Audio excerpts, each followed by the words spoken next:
What's going on, everyone? Juicebags here, and welcome back to the channel. Part 2 of the Seas of Dragonfall update for Dungeon Defenders 2 is live on PC and PlayStation. As of the recording time of this video, it is still pending certification on Xbox, but should be out to Xbox shortly. Let's jump in and take a look at the patch notes. As always, there is a link to the patch notes down in the description below, so you can hop on in and check it out. Now, first off, we did get a trailer for this particular update, the Seas of Dragonfall Part 2.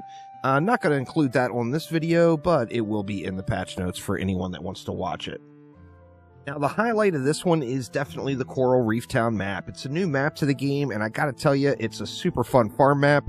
I just spent all day on stream farming this one out. There is a rare drop on this map of a seahorse, and is pretty awesome. So make sure you get to the grind on the Coral Reef Town. Additionally, this drops main stat reroll tokens. So it's not quite as hot of an item as mod rerolls or like clusters, but still an in-demand crafting material. Now, this map brings a new enemy. The Sharkin has made its return from Dungeon Defenders 1, a deep-sea denizen that becomes enraged at regular intervals, increasing move speed, attack speed, damage, and damage reduction for a limited duration. So you'll definitely want to keep an eye out for those Sharkin. Additionally, there is some new pets. First off, the Seahorse, which I mentioned. We're going to go a little out of order here. The Seahorse is the rare drop on Coral Reef Town. I'm going to be farming this one until I get several of them, as just got to have a Seahorse. It's a really iconic pet for Dungeon Defenders 1, and thank God we finally got a Seahorse. Awesome, awesome stuff. Now, in addition to that, there is the Dapper Seahorse, which is the black market vendor item that sells for 1 billion gold. And then we got the Blue Shark Cat. That is this little guy right over here. This is going to be included in the new Defender Pass. You see, it's for reaching level 55 in the Premium Defender Pass. Now, speaking of, the Season 2 or the new Defender Pass has arrived. It's got some awesome stuff. You see here, they've got highlighted the Hunter skin. Gotta unlock that thing. It just looks awesome. So definitely, another good Defender Pass. And then remember, the thing with the Defender Pass is if you've got the 1,500 gems, you get the gems back. So it's a one-time purchase, basically. And as long as you're playing the game, you'll be able to get every Defender Pass that comes out, as you're going to earn those 1,500 gems right back just for completing the Defender Pass. Now, on the pass, there is, of course, a bunch of flares. Just at level 1, just for purchasing the Premium Defender Pass, you're going to instantly unlock the Aquarian Huntress. I'll be doing a separate video going through all of these new cosmetics, but these are just the listing of them in the patch notes. At level 45, you're going to get the Abyssal Initiate. At level 60, the Crabmancer. Level 75 is that one I was telling you about, the Aquarian Guard Hunter. And then, of course, there's some flares and titles involved as well. So at level 77, you get Bitey the Piranha. At 78, you get the Water Splashes. At 79, the Fish School Belt. And at 80, the Fishbowl Backpack. It's pretty fitting, I think, that this is the level 79 and level 80 reward. As far as flares go, these two look absolutely awesome. It's definitely my favorite 2 out of the 4 new flares. Now, there's going to be some new titles as well. You get one at level 3, the Giggling Guppy. You get the Coral Commander at level 11, and then Kraken's Bane at level 69. The Defender Pass, of course, also features lots of other things. These are new rewards that weren't in the Defender Pass previously. You get a generic Hero Shard, a generic Tower Shard, and an Elemental Pet Reroll token. These 2 generic shards are actually premium shards of that pull from Hero or Tower Shards, and then Elemental Pet Reroll tokens are just a hot item. The Initiate was reworked, had 2 ability changes, and a bunch of new shards to go along with that. First off, replacing the Chi Stomp, we've got Breath of the Dragon. Summon an ethereal dragon that unleashes a brief cone of flames in front of you. This deals magical fire damage and burns enemies, causing damage over time. And then replacing the heal ability, we now get a Chi Aura, which is, you pop it, it stays up. There's some awesome shards to go along with it as well. Channel your Chi into an aura around you, healing yourself and nearby allies, crippling and slowing enemies. So it heals you, it heals your homies, and it cripples and slows enemies. So huge win on the Chi Aura. Crippling Chi Wave. Unlocked movement while casting Crippling Chi Wave. Decrease the charge time. The projectile auto fires now when you're at full charge. The projectile speed was increased, and the pierce is now 10 targets. So it's going to pierce a whole line of enemies. The mana cost of Crippling Chi Wave was reduced from 50 to 40. Now the new shards that were here, Blessing of the Dragon, crit chance and crit damage after using Breath of the Dragon. If you're going to DPS on your initiate, this is kind of a no-brainer in my opinion. Crit chance and crit damage is just a win. Chi Boost, this is the one of the Chi Aura shards that's really awesome. Increases hero damage by a percentage while Chi Aura is active. We got Chi Burn. Enemies inside Chi Aura burn for a percentage of your ability power as magic damage every second. We got the Goat Transmog. Chance for Crippling Chi Wave to transmog enemies into goats.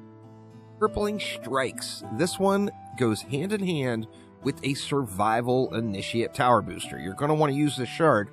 Attacks have a 25% chance to fire a Piercing Chi Wave that deals a percentage of hero damage as magical damage and cripples enemies, increasing their damage taken. Enduring Flame increases the Breath of the Dragon burn damage by a percentage and increases burn duration. Enhanced Flames, which is just a raw damage boost for Breath of the Dragon. Protective Chi, another awesome shard for the Chi Aura. While Chi Aura is active, you also gain a shield that decreases incoming damage. Crazy, crazy good. Of course, with the ability changes, the Initiate can no longer use Pull Power and Smashing Fists. We got two new mods that go with these new abilities. We got Thundering Stomp Chip has been reworked into Thundering Roar Chip, which is a stun on Breath of the Dragon. And then the Stomp Height Chip is now the Burning Talisman Chip, giving your Talisman ability a offensive capability and not just a defense boost. So you'll be able to apply this to burn and cripple enemies. In the Emporium, of course, we got that new Defender Pass. There's also a new Bundles tab that allows you to see, you know, the new bundles that are rolling in. The Black Market Vendor, for those that just have more gold than they know what to do with, now has a Gold Barbarian costume. There was some balance changes. The ones that stand out the most for me, of course, the Aquarian got some buffs. Oceanic Rift, Water Orbs, and Ice Shards were all buffed up. Additionally, the Water Sprite, the DU cost was reduced from 40 to 30. This makes the Water Sprite a very usable utility defense at 30 DU. The damage scaler was also increased with that lower DU cost. And, you know, I can see throwing anti-heal on this.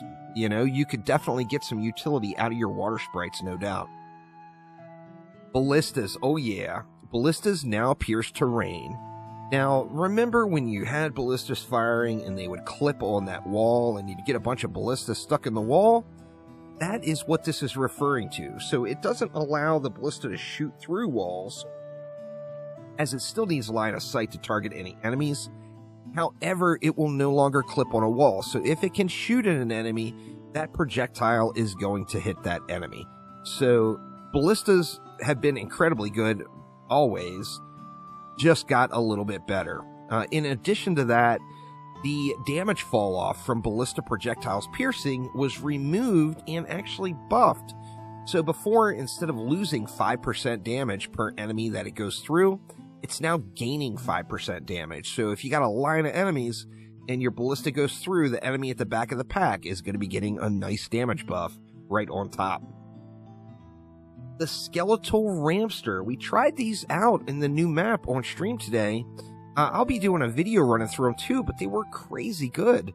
The DU cost was reduced from 50 to 40, which also means it increases the damage scaler per upgrade. Of course, the amount of value you get per upgrades is increased per the reduced cost of a defense. So the lower the DU cost, the greater the upgrade value. The Skeletal Ramster just got the benefit of that. Additionally, the Skeletal Ramster won't target air enemies, but if there's an air enemy flying low in the pack and it targets the other enemies in the lane, it will hit those air enemies. There's a few bug fixes in the mix and some quality of life adjustments. The biggest one here being is gating was removed from Onslaught, meaning you can do higher Onslaught floors, but it's similar to the survival gating. You're going to get credit for the floor you're at. So, for example, say you were at floor 30 and you've got a good friend that's at floor 35. You can play floor 35 with that friend. They will get credit for floor 35 and you will get credit for floor number 30. This goes all the way up to Onslaught floor 900 and is really a welcome change to the game and should promote a little bit more multiplayer play in Onslaught mode. But that will do it for now. Let me know what you think of this update. There's a link to the patch notes are down in the description, and much, much more to come with the Seas of Dragonfall Part 2 update for Dungeon Defenders 2. So thanks a ton for watching, y'all, and I will see you soon.